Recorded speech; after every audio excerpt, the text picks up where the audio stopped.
मित्रांनो, खूपच हृदय पिळून टाकणारी अशी घटना घडलेली आहे. 12 जून रोजी एअर इंडियाची AI-171 फ्लाईट की बोईंग 787 ड्रीमलायनर हे विमान अहमदाबादहून लंडनसाठी दुपारी 1:40 निघालं, परंतु उड्डाण होताच टेक ऑफ झाल्यानंतर 40 सेकंदाच्या आतच ते क्रॅश झालं.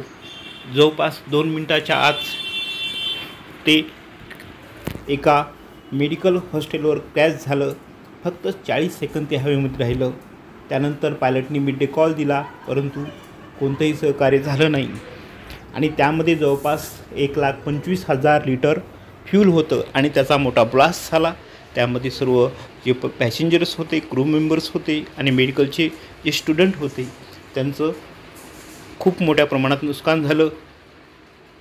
विमान JB मेडिकल कॉलेज आणि हॉस्टेलवर क्रॅश झालं. हॉस्टेलमध्ये विद्यार्थी जेवण करत होते, त्यांचं पण त्यामध्ये बरेचसे विद्यार्थी दगावले आणि त्यानंतर राहत आणि बचाव कार्य पण मोठ्या प्रमाणात सुरू झालं. आपण पाहू शकतो हॉस्टेलची अवस्था किती वाईट झालेली आहे.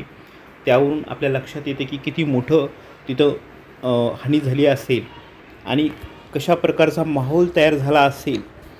त्यामध्ये ह्याच्यामध्ये वाचणं खूप अतिशय अवघड आहे. त्यानंतर राहत बचाव कार्य सुरू झालं, परंतु त्यामध्ये काही प्रवासी तितकेसे वाचले नाहीत. फक्त एक प्रवासी हा वाचला, तो पण नशिबाने आणि त्याच्या भाग्याने वाचला. ही फ्लाईट जे पायलट होते सुमित सबरवाल, ते खूप अनुभवी होते. जवळपास 8,200 तासाचा त्यांचा फ्लाईंग एक्सपिरियन्स होता. त्यांनी शेवटपर्यंत विमान वाचवण्याचा प्रयत्न केला, पण त्यांना यश आलं नाही. विश्वास कुमार रमेश 40 वर्षे वय असलेला एक भारत आणि ब्रिटिश नागरिक असलेला तो युवक होता. तो त्याच्यातून नशिबाने वाचला.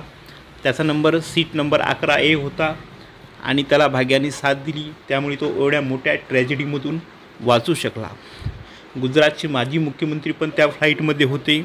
विजय रुपाणी ते पण त्यामध्ये गेलेले आहेत. त्यांना पण वाचवण्यात यश आलं नाही. तर अशा प्रकारे खूप मोठी ट्रॅजेडी घडलेली आहे.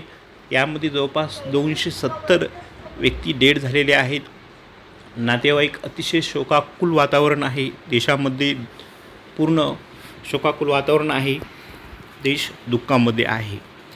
परंतु आता हे कारण काय, ते जेव्हा ब्लॅक बॉक्सची माहिती इन्फॉर्मेशन चेक केली जाईल त्यामध्ये लक्षात येईल की नेमकी कारण काय. पण एक हा मोठा टेक्निकल फेलर असू शकतो.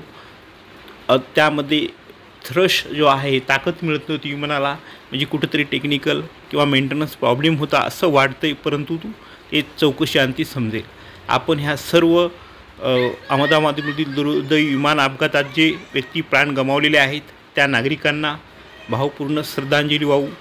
त्यांचे जे फॅमिली मेंबर आहेत त्यांना या दुःखातून सावरण्याची परमेश्वर शक्ती देऊ अशी परमेश्वराकडे प्रार्थना करू.